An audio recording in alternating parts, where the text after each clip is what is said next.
I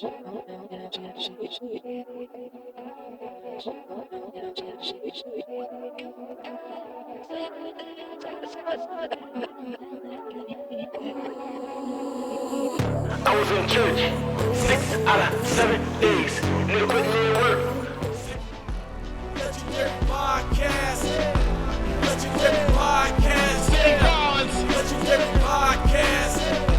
Legendary Podcast. You ain't ready. You ready? You ain't ready. Ready for say ready. You ain't ready. Ready for say ready. Legendary Podcast. What's up, young world? What is up, young world? Today, see, I don't be telling y'all my secrets. I don't tell y'all motherfuckers my secrets. I got my big bro. I know I call everybody my big bro, but this is my big bro for real. The incomparable, 2-time Grammy nominated. Everybody on the planet Earth knows all the lyrics to at least 3 of his songs, guaranteed. Even deaf people. Now watch this. Please welcome to the Safe Ball Legendary Podcast, Mr. Case. Thanks for what I'm doing, bitch. What's the deal, yo? What up, bro? How you feeling, man? I'm chilling, B. I'm tired. You One tired? of them nights. Oh, shit, you getting too many bags. That's what that is. I went to sleep like 9 o'clock this morning. Oh, you think you the young Case. I see what's going on. I'm still, I ain't dead yet. Listen, man, I was sitting here thinking about, like, I only got like maybe 40, 45 minutes max with you. So I'm trying to think about all the many things I want to talk to you about. But I was thinking about how long me and you've known each other. Right? Do you remember how we met? Nah. I think it was somebody's party. But the backstory is, what you might not know, is that I had already had a relationship with Blue, right? Mm-hmm. Before I ever moved to Atlanta, back when, probably for about 2 or 3 years back when I was in Michigan. And for everybody that don't know, Blue is Case's business manager, correct? Mm-hmm. Okay. So I wanted to get with you, and Blue wanted to kind of get me with the people at Family Tree, his management company and everything. And so he was like, yo, Case is doing something tonight. I was like, I don't know Case. I know who he is. He was like, we're doing something over here, go over there. And I think he might've called Seuss or something. Blindly, I went over there and I felt stupid because I was at the door and the people, I'm like, I think I'm with Case. He sent you on a mission. Yeah, he sent me on the dummy mission. Yeah. But they got,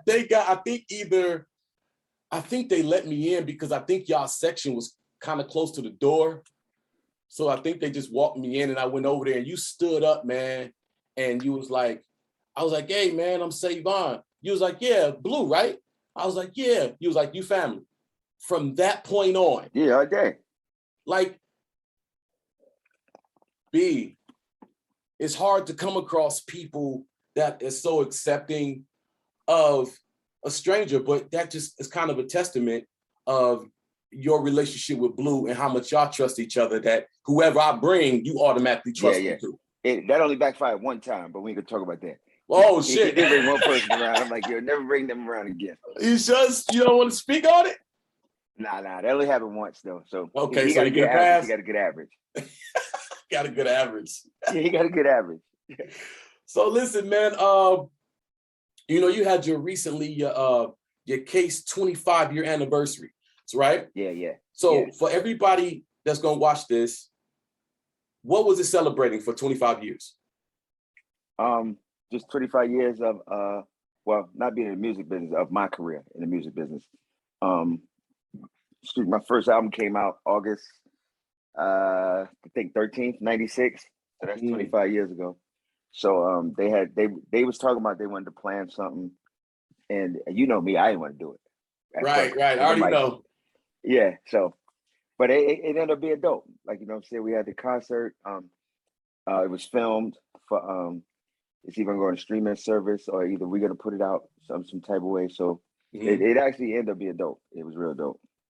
Yeah. I wanted to be there. You know, I couldn't be there, but I wanted to be there. Yeah. I was there in spirit. Definitely. Yeah, I saw some pictures. Was Q was there from 112? Yeah. Q Close. was there. Nokio. No, crazy. No, it's crazy. No Kanye the stage for a little while. So, I mean, we had fun. It was like, that whole week was crazy for me though, because 5 days after that was my 50th birthday. So it was like, but it was milestones, just all. Hold on. Make some noise for Case being fucking 50 years old, nigga looking about 38 on their ass, by. Word up. So yeah, so it was like a dope week for me. It was a dope week. That's crazy, man. Speaking of Noke, man, for people that don't know who we're talking about Nokio from Drew Hill. Do you remember that show that me and you went to, and you introduced me to Cisco? And it was at, man, some fucking venue, man. It was here in Atlanta? Stage, the booths was at the back of the stage. And Drew Hill did their whole set. We're going back upstairs to the dressing room. Nokio was still on the stage. I do remember that. He was out there talking. Yeah, okay. Let me tell you. Yo, wait, what show was it? Was it in Cobb County somewhere? Nah, son. It was closer to Decatur. It was No. I think the show was in Decatur. Their hotel was in Cobb. Oh, yeah. Their hotel was in Cobb. It was by Cumberland Mall, The show was somewhere in Decatur. Yeah, Noke was still on stage talking. The show was over. Noke. Let me tell you, me and him go back to, man, maybe about 20 years. Damn. Maybe 22 years, because we was on Def Jam, and he used to live not too far from me in Jersey. So he would we'd be on the phone. I'm like, yo, come by the crib. So he would tell his girl at the time, yo, I'm going to Case crib. She'd be like, yeah, I see you tomorrow, or see you Tuesday, like whatever, like, cause she already know. Yeah, that's my little brother for real. Like, so I forgot about that show. Yeah, he was definitely up there rapping. Dog, he had no shirt on that night. He was doing a snake. He ain't had no shirt on. He's like rolling his hips. I'm like, hey, what is Snoop doing? And I could tell, like, that he's been like that before, like, because you was like, let me go get Noke. And then you came out there, grabbed the mic, was like, thank y'all very much. Yeah, come on, we go to the back. Yo, man. I forgot. I forgot about that show. That was well out. Yeah, Noke was. That's the only way to do it. What you gonna say, man? What you gonna say? Yeah, that's the only way to do it. So, man, speaking of Def Jam, that was your first solo record company that you signed to, right? Was Def Jam? Yeah. Yep. Okay. Yeah, because before that I had been doing writing. I had doing like I was doing references for other artists, just stuff like that. And I had been doing that since like 93, maybe I want to say like 92, 93. Wow. So, but then when I signed my deal, it was Def Jam. Wow. Is it true that Russell Simmons discovered you? Not exactly, but actually I am the last artist that Russell personally signed to Def Jam. LL was the first artist he ever signed to Def Jam, and I was the last. Wow. Yeah. So you're not on a major label right now, right? Nope. Do you prefer being independent? It depends. Like it goes back and forth. Like the thing with a major is like you got the machine behind you, of course. You know what I mean? It's like a label is done by like a big credit card, basically. Wow. You know what I'm saying? And their credit card is a lot bigger than my credit card. You know what I'm saying? So for that reason, you kind of you like it. The part about it I do love is that I can make whatever I want to make. You know what I mean? I don't have to deal with the politics of all that. If I got an idea and I want to do it, I'm like, yo, this is what I'm doing. You know what I'm saying? So right now I can make a Christmas album in Spanish, and I don't even speak Spanish. You know what I'm saying? So, but there's nobody that can stop me. But if you wanted to. Yeah, if I wanted to. And I'm not saying I'm not gonna. With you, nigga, I swear to God, I wouldn't. You never know. Nothing. I was talking to, when I was running around, speaking of which, because you're talking about when you're on a major label, you have less creative control sometimes, depending on the situation. But a lot of times, especially with new artists, right? Yeah, definitely. So when I was hanging out with running around with Life, doing shows with him. Me and him were talking. I remember he had a record. I forget the name of the record, but it was one of his singles. Mm-hmm. And this was when he had first got out of the second time he went in and got out that time. Uh-huh. And he was, making his comeback or whatever. And he had a record and he fell out with the producer. Like, I mean, he fell out with the producer. That's Like, the you know where I'm going. So the label still wanted to use the record. And he had no say-so in the record going on the album. And I'm talking about him and the producer. I'm talking about, I couldn't even bring up the nigga name when I was around him. Wow. Yeah. Well, see, I never had a situation like that. I had more control than that. Like there was never a record because that would be bad. Yeah, that's real bad. Like I never really had a situation where I was like, no, when they was like, well, this is happening. What I did have though, I had a situation where I wanted to put out a certain single and they was hell bent on putting out another single. And we went back and forth for months, and nigga said to me, well, today, this is my record company. Where you get your own record company, you can pick out with you. So, you lying. Yeah. Oh yeah. It wasn't Russell though, but it was said in a meeting. So I bet that's the biggest thing with me. Like I wouldn't have a problem making the records. The problem that I used to run into was what we was gonna put out. I would run into that. I ran into that a few times. Man, I'm just, and you've been on. You was with E1 and a couple of, you had your own, your Indigo Blue, and you have, you got different situations that allows you to keep continuing putting out big records like you do. Right.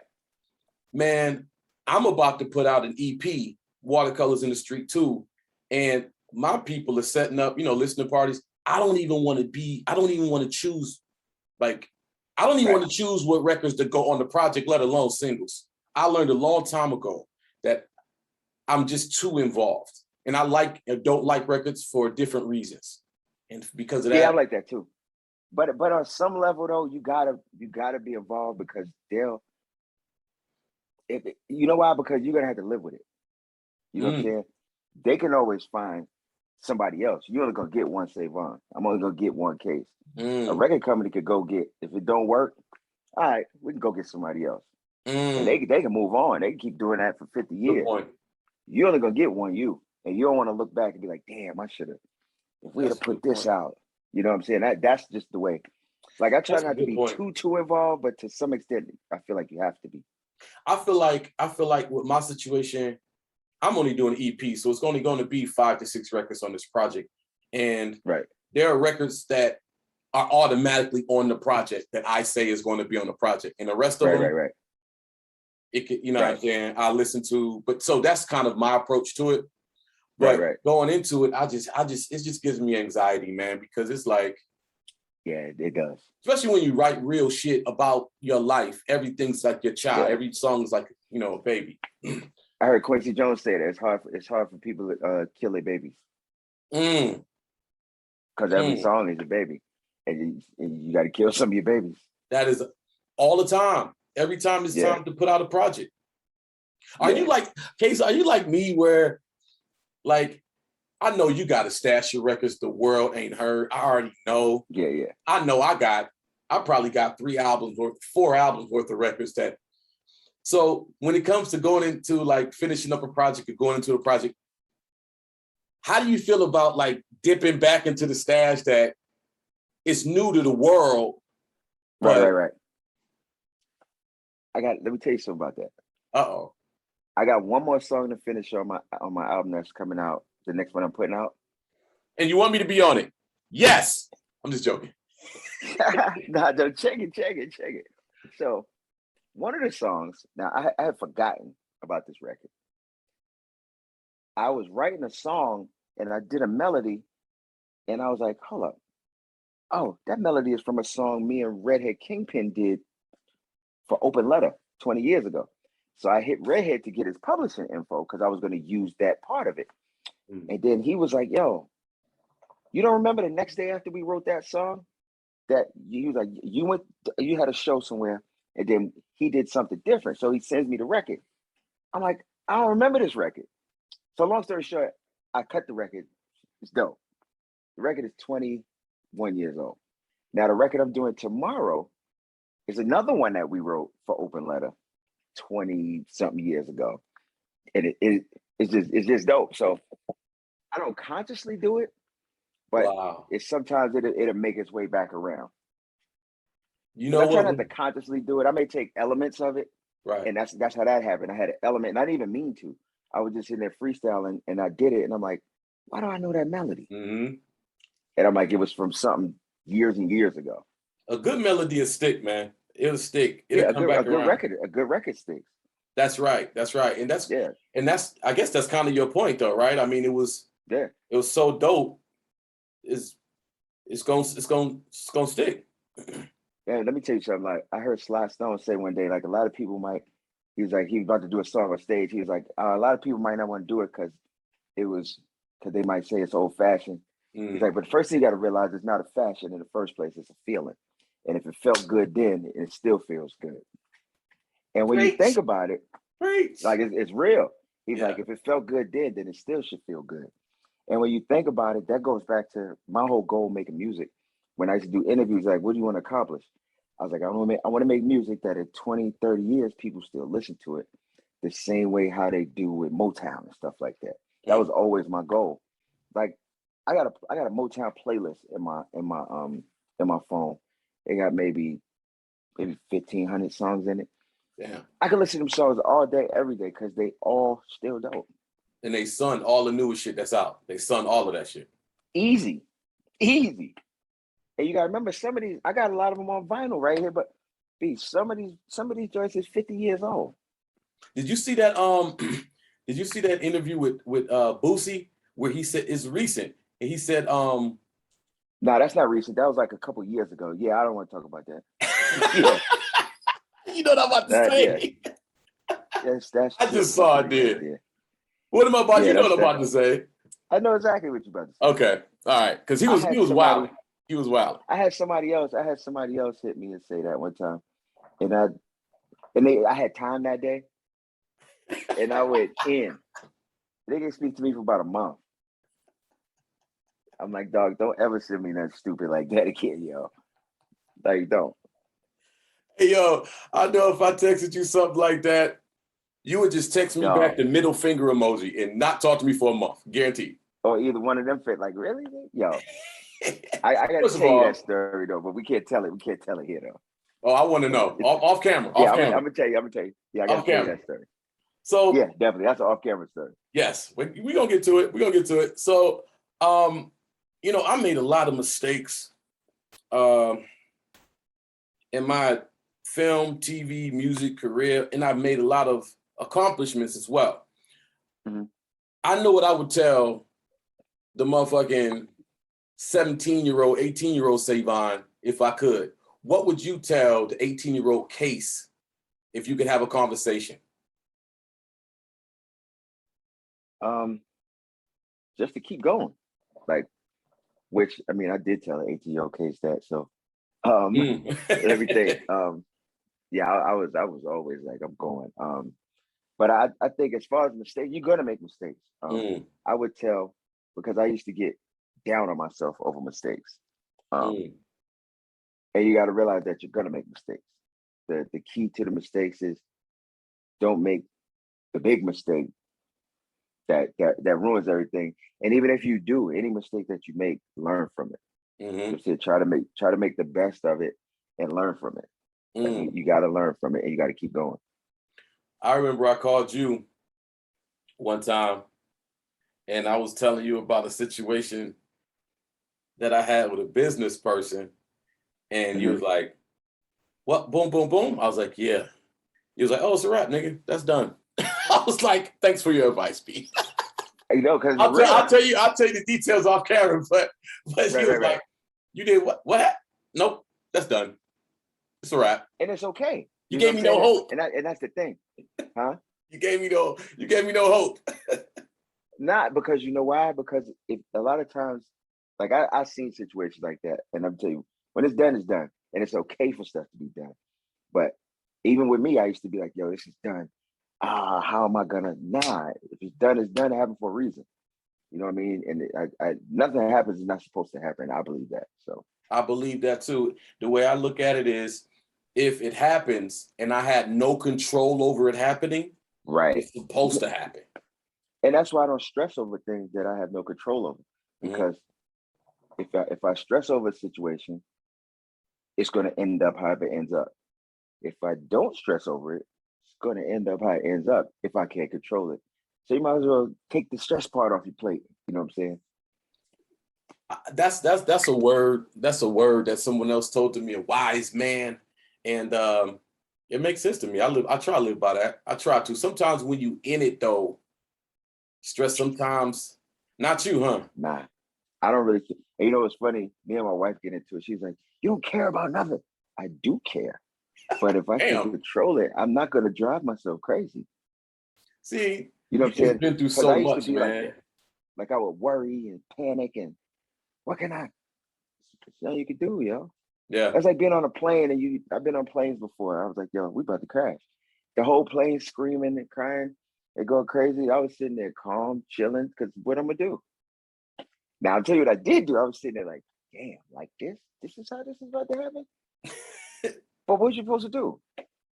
I've thought about that many times, many flights. Every flight I pray at the beginning and the end of it. Every flight. But you're this right. flight, we was on one of them little planes. You know, the ones that look like you daring God, like God just picked up and threw it, them little tiny ones. And we was flying to Peoria, Illinois. I'll never forget. And we hit turbulence, and the plane was going to like dropping. Like my dancers was crying. Everybody in the plane was screaming and crying. I'm just like, damn. What I'm gonna do? Run up to the front and be like, I got it. Move out the way. I got this. I'll take care of it. Yeah. So I'm like, what you gonna do? But I really try to live by that, because you're driving so crazy. Yeah. And as long as you're stressing over something, your mind's not gonna be clear to think of a solution. Always. That's the word. That's a good word. Let's see here. I ain't got that much time with you, so I got about 20 more minutes. I want to pivot, because I got you, Case. I got you now. I'm trying to squeeze the juice out this shit. No doubt, no doubt. The juice out this thing. Because we can have many conversations on the phone, but this is the one time go. Yeah, so, you already know. I want to pivot real quick and ask you about something that's but y'all quit calling me. That's something that's a little bit controversial. What is your take on interracial relationships? The reason I ask is because people are telling me, I don't view the world like that myself, but people are telling me there's more and more celebrity interracial relationships. Like, you know, you got Adele and Rich Paul.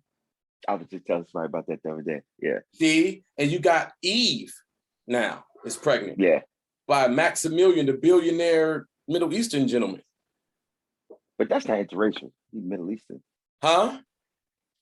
Middle Eastern, that's not interracial. Well, people are viewing it like that. Yeah, I guess But she's been married to that dude for years. She's been married to that dude for years.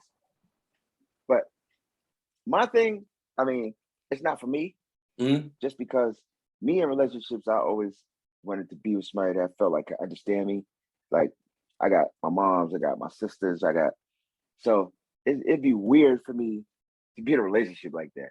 But I mean, there's other people that do it, and like, I mean, what they eat don't make me shit. So, I mean, I've heard different philosophies about it that kind of made sense to me. Like Brother Umar said that the reason he does it is because, say, like if you accumulate a certain amount of wealth, and I marry a white woman, when I die, it goes back into the white community, as opposed to if it went to a black woman and my kids, and it stays. You know what I'm saying? And so that part of it kind of made sense. The other part, and this probably was drummed into my head from when I was a kid. Like it's like I remember I was bringing I would bring girls home. So one day my pops was like, "Yeah, I need to talk to you." I'm like, "What's up?" He's like, "Yeah, these girls are getting lighter and lighter. What, you trying to set us up so you could bring a white girl home?" I'm like, "Nah." He's like, what, you don't like yourself? I'm like, no, that ain't it at all. And I'm like, Wow. this conversation is weird considering that my mom is light skinned. Like, Get out of my how you gonna have room. a light skinned wife talking to me about bringing a light skinned girl? I'm like, all right, right. I mean, Wow. that's just my thing. I mean, people have their own things about it, So it's just and personal preference for you. yeah, it's definitely personal preference. That Yeah. any of that stuff is personal preference. Like if Yeah. somebody's gay or whatever, like that's like people that be Well, mad at other people for being gay. Nigga, what that got to do with right. you? I did a podcast with actor comedian Martini Harris, and the topic was, are you born gay? If you're gay, are you born gay? Mm-hmm. You know, he's a very religious man, and so I knew where he was going with it immediately. Right. And I had my view on it. But back to this one. The reason I ask if it's a personal preference, because sometimes it's not a personal preference. Sometimes there's arranged marriages. Sometimes there's political, there's reasons, and it's not a preference. It's just that's why I asked if it's. Well, yeah, there are different situations. I thought you meant just like in the typical average situation. I mean, generally speaking, it's always more of a preference than a concrete reason that's aside from your preference. That doesn't happen often, but it does exist. So, like, it's not a secret that I've dated everything.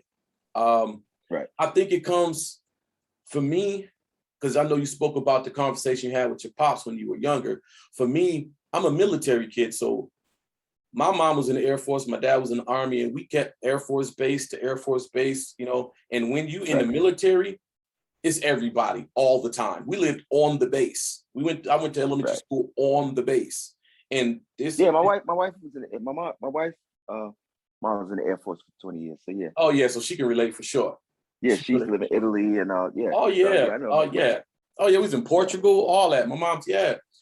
So I think that growing up in that environment where it was just always everybody, it didn't give me time to develop because I know some guys that never been around any white people until it was like in high school or something.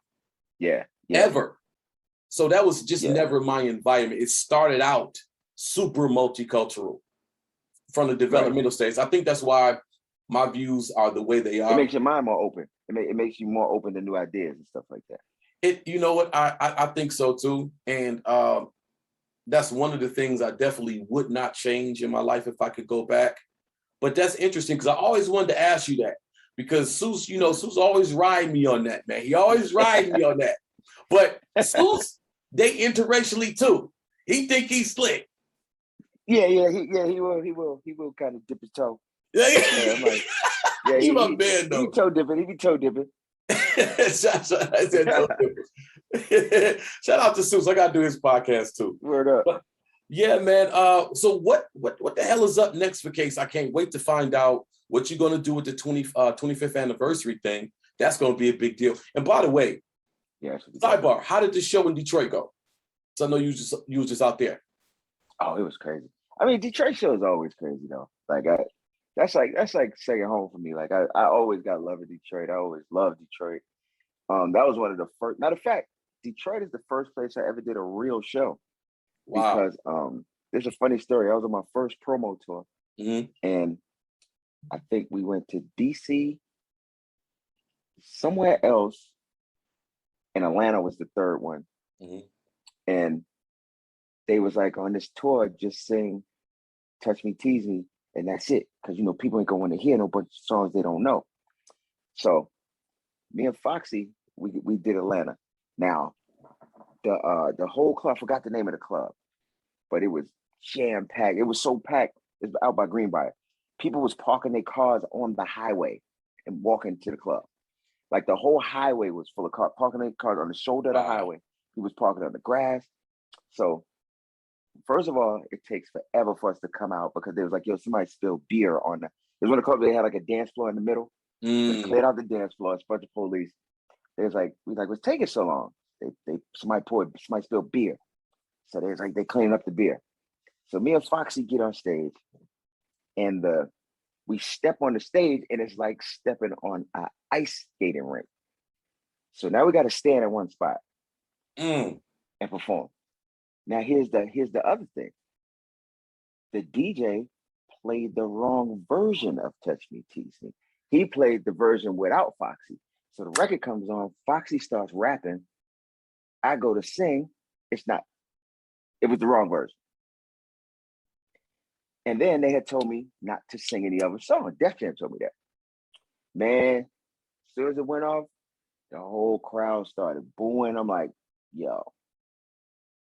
I called Kevin Lyles. It's like, dog, fuck you. I'm singing whatever I want to sing from now on. The next show was in Detroit at 20 grand. Nigga, I killed that joint. And this girl came up to me. She was like, why you didn't do that in Atlanta? I was there in Atlanta. Damn. I'm like, she was like, you killed it. I'm like, and ever since then, I'm like, yeah, screw y'all, man. Wow. Detroit, so that was my first real performance was in Detroit. It was in Detroit.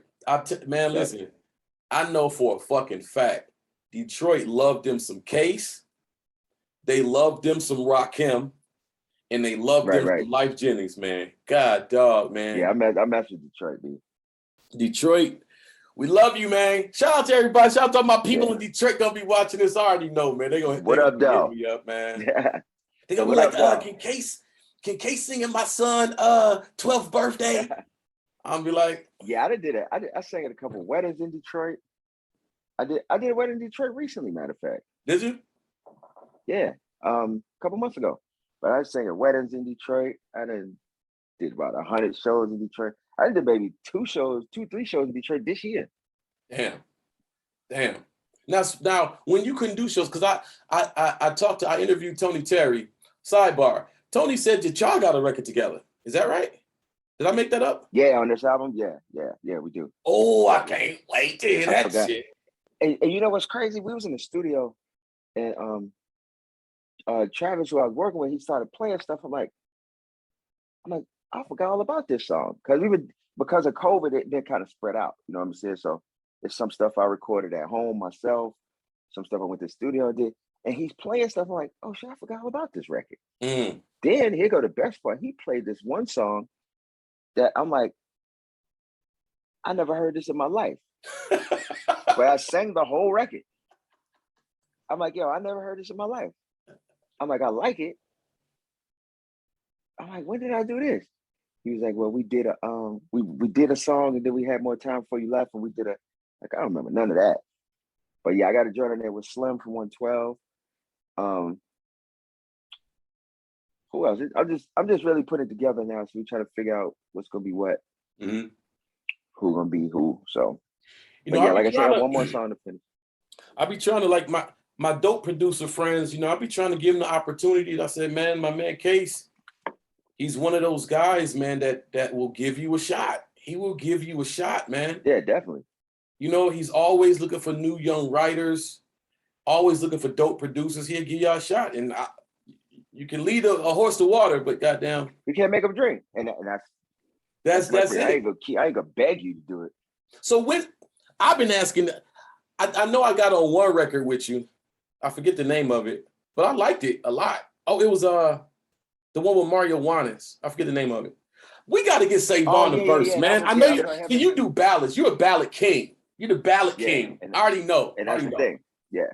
The drum with Mario, that was on Rose Experience. No. Yeah, I was on Rose Experience.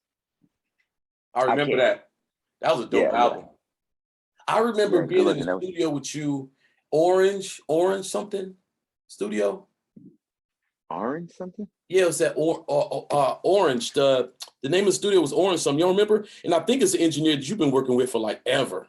It might be Travis. No, Travis produced. You talking about Sam? Oh, Sam. Yeah, Orange Peel. Yeah, Sam. Yeah, do you still work with him? Sam usually mixes all my joints.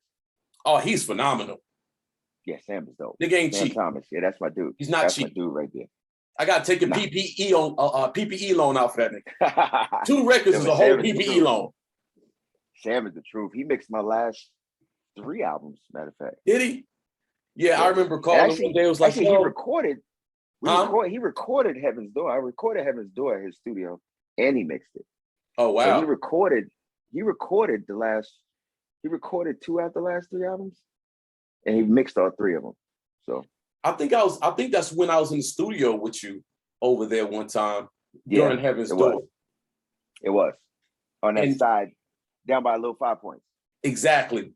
Yep. Yeah. Yep. I remember that.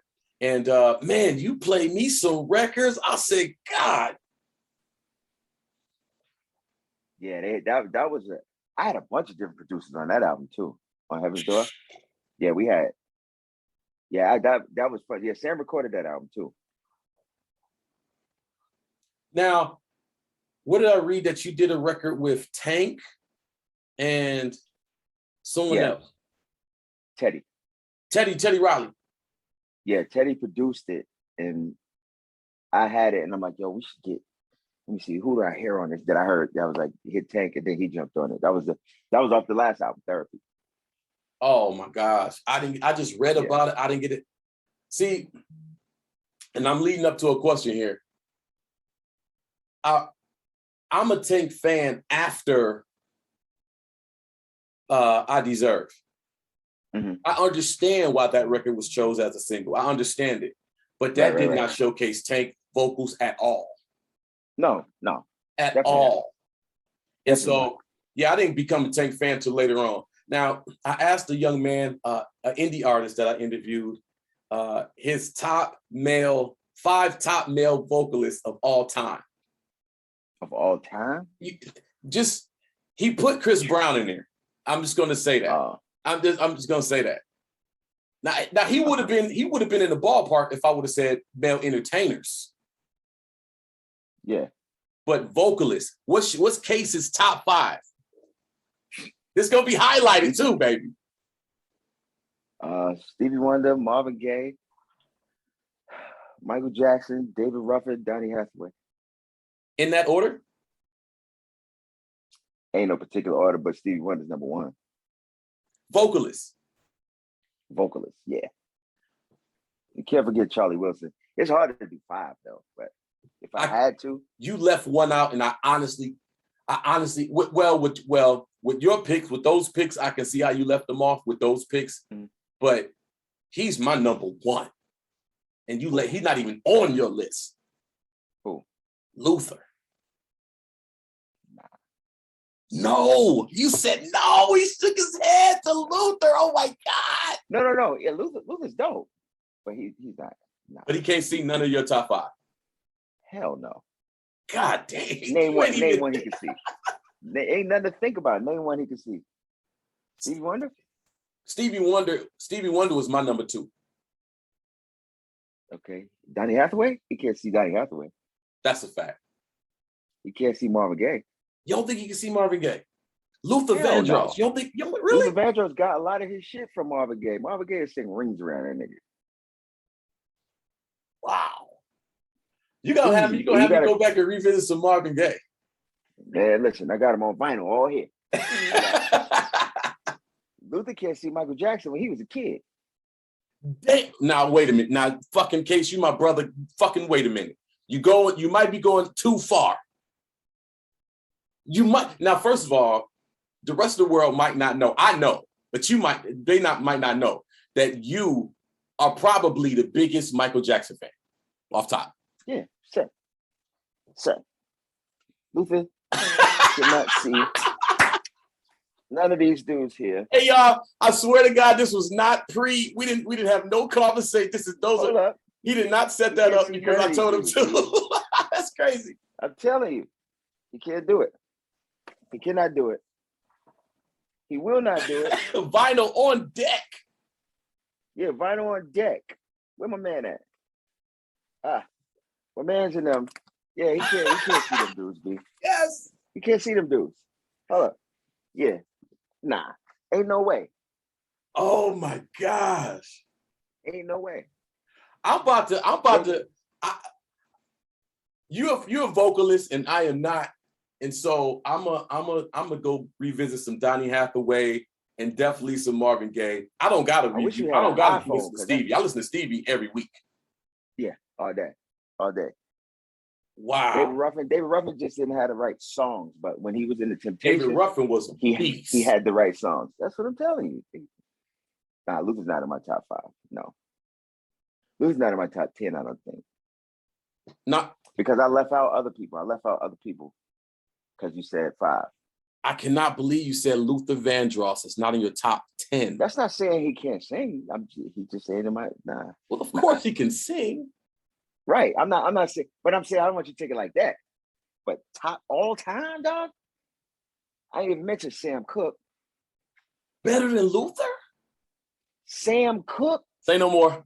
I hate when you look at me like that. I hate that. Did you just ask me? Okay, now watch this. Tweak this. We got about 2 minutes. I want to use one of those minutes to give me, since we on this, since you got your vinyl behind you, top 5 females. Boom, go. Vocalists? Aretha Franklin,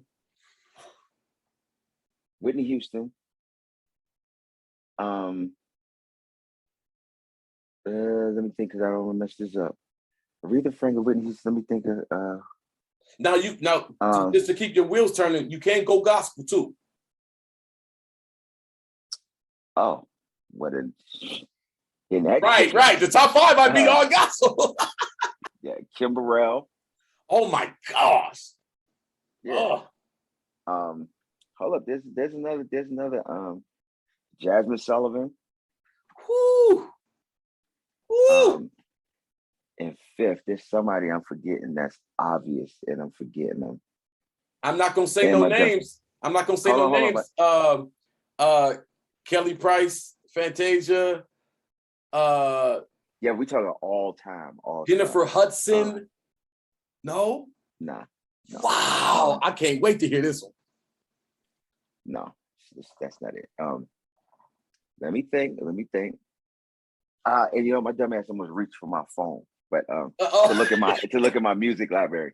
Hold on. Let me think, because there's somebody that's obvious that I'm not thinking about. So we got Kim Burrell, Whitney Houston. Yeah, Kim Burrell, Whitney. Aretha Franklin. Just somebody that's right in front of my and Jasmine Sullivan. That's 4. You got Jasmine.